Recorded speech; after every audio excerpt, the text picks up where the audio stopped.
सर्वोच्च न्यायालयाने भटक्या श्वानांसाठी शेल्टर उभारण्याची वाढती संख्या रोखण्यासाठी निर्बीजीकरण करण्याचे आदेश दिले आहेत.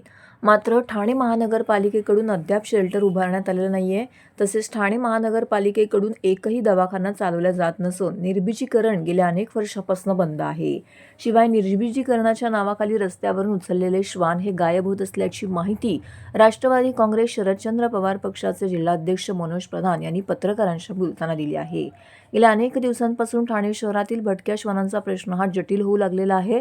भटक्या श्वानांना अन्न देणाऱ्या प्राणीमित्रांना मारहाणही केली जात असून भटके श्वान बेपत्ता होत असल्याचं उघडकीस आलेलं आहे. या संदर्भात ठाण्यातील प्राणीमित्र मनोज प्रधान यांच्या नेतृत्वाखाली एकवटले दमानी इस्टेट येथील दत्त मंदिरात श्री दत्तगुरूंना भटक्या श्वानांचं रक्षण करण्यासाठी प्राणीमित्रांनी साकडं घातलंय. या प्रसंगी प्रधान पत्रकारांशी बोलत होते. मनोज प्रधान म्हणाले की आपण स्वतः श्वानपालक आहोत, त्यामुळेच आपल्याला प्राणीमित्रांची व्यथा माहीत आहे. सर्व प्राणीमित्र पदरचे पैसे खर्च करून भटके श्वान आणि भटक्या मांजरींना खाऊ पिऊ घालत असतात. मात्र समाजकंटकांकडून या प्राणीमित्रांना मारहाण करण्यात येते. श्वानदंशाबाबत बोलले जात असलं तरीही 1000 श्वानांपैकी एक श्वान चावला और उर्वरित 999 श्वानांना दोष का देता? आज जी समस्या निर्माण झाली आहे त्यास फक्त ठाणे महानगरपालिका जबाबदार आहे. आपल्याकडे निर्बीजीकरणाची प्रक्रिया वर्षभरापासून बंद आहे. लसीकरण योग्य पद्धतीनं होत नाही. श्वानांसाठी शेल्टर उभारण्यात आलेलं नाहीये. एकीकडे निर्बीजीकरण बंद असताना श्वान पकडून नेले जात आहेत, मात्र ते परत सोडले जात नाहीत. मग त्यांचं काय केलं जातं याचा शोध घेण्याची जबाबदारी पालिकेची आहे. दरम्यान ठाणे शहरात 12,500 श्वान पालक आणि हजारो प्राणीमित्र आहेत. त्यामुळेच राष्ट्रवादी काँग्रेस शरदचंद्र पवार पक्षाच्या निवडणूक जाहीरनाम्यामध्ये श्वान निर्बीजीकरण, श्वानांसाठी दवाखाना, शेल्टर आणि लसीकरणाचा मुद्दा घेण्यात येणार आहे, असेही प्रधान यांनी म्हटले आहे. सर्वात प्रथम म्हणजे आज मी या ठिकाणी आलोय कारण काय तुम्ही बोलला तसं मी स्वतः एक कुत्र्याचा प्रेमी आहे. मी स्वतः एका कुत्र्याचा पालक आहे. त्यामुळे कुत्र्यांबद्दल प्रेम करणाऱ्यांपैकी मी एक आहे. मी आज ही प्रेस कॉन्फरन्स इथे का घेतली तर दत्त महाराजांच्या संगतीत 4 वेदचं प्रतीक आहेत 4 कुत्रे. काळ भैरव जे दत्त महाराजांवर असतात त्याचं वाहन म्हणजे कुत्रे. तर म्हटलं आज मुद्दामून ही प्रेस कॉन्फरन्स आपण इथे घेऊया. होतंय असं की स्ट्रे डॉग्सचा विषय या ठाणे शहरात वाढतोय आणि जर स्ट्रे डॉग्सचा विषय वाढतोय तर त्याला रिस्पॉन्सिबल कोण आहे? ठाणे महानगरपालिका आहे.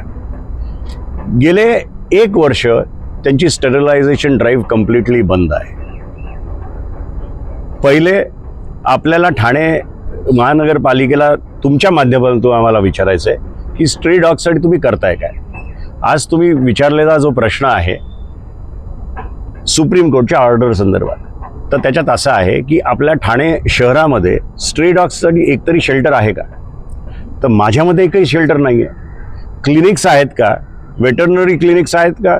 तर महानगरपालिकेचं इतकं हजारो कोटीचं बजेट असताना कुत्रे मांजरींवर तर त्यांचं लक्षच नाही आहे. तर त्यांचं लक्ष वेधण्यासाठी खऱ्या अर्थाने आम्ही आज आपल्याला या ठिकाणी बोलवलेलं आहे.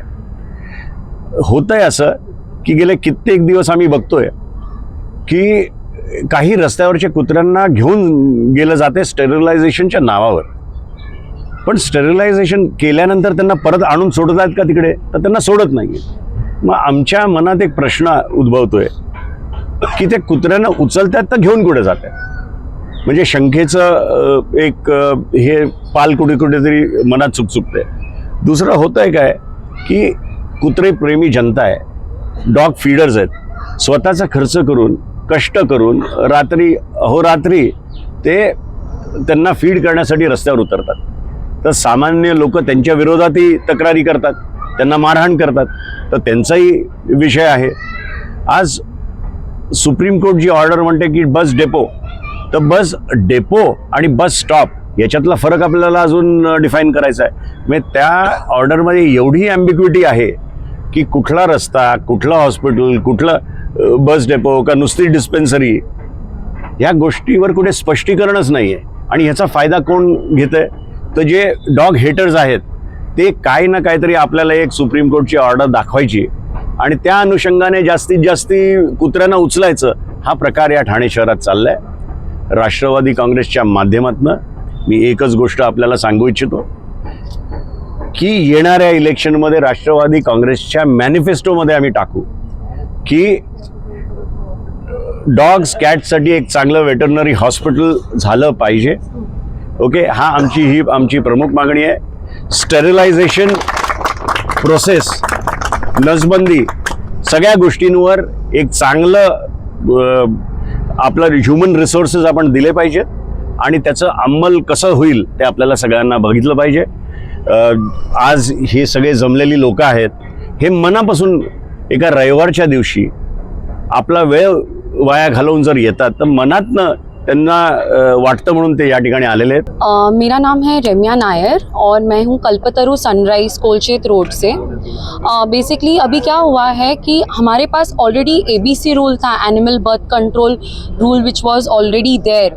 अभी ये जो SC ने किया है, सुप्रीम कोर्ट ने किया है, ये उसको it is completely opposite, what is being going on. So the problem is that though residential complexes is not part of this final verdict, however people are unable to understand that residential complexes are not being counted, and still people in the residential complex, the haters have got empowered to such an extent that they want us to stop feeding the dogs, or they want the dogs to be relocated and say चलो इसको shelter में भेजो. तो हमने इतने साल जो खुद के पॉकेट से डॉग्स को स्टरलाइज किया है, वैक्सीनेट किया है, खाना खिलाते हैं, ये सब बैक टू ग्राउंड जीरो हो गया है. अभी हम day one again we have come to page 1 after doing so much of work and spending finances from a personal level. So अभी जब TMC का sterilisation centre is not active, हम क्या करते हैं, हम लिटरली हमारे पॉकेट से डॉग कैचर को बुलाते हैं, उसको अलग से 700-800 रुपया देते पर डॉग का. फिर हम लोग वो एक डॉग को स्टरलाइजेशन सेंटर उसका ट्रांसपोर्टेशन का खर्चा उठाते हैं, फिर स्टरलाइज कराते हैं, फिर उसको वापस सोसाइटी में वापस लाते हैं. हम फॉस्टरिंग का, पोस्ट ऑपरेशन केयर का पैसा जमा करते हैं या खुद अपने पॉकेट से स्पेंड करते हैं. तो इतना सारा एक्टिविटी लगता है जस्ट एक डॉग के पीछे. तो ये जो है कि सबको जस्ट पकड़ के साथ में डालना, and we don't even have a barcode system और anything that we can actually relocate our or connect with our own dogs if they take it inside the shelter. For us, our dogs are like children, so they are just in another form souls, and just our children that we have been taking care right from they were a puppy. Khushru बाचा बोल रहा हूँ, कोलशेड road Siddheshwar garden से.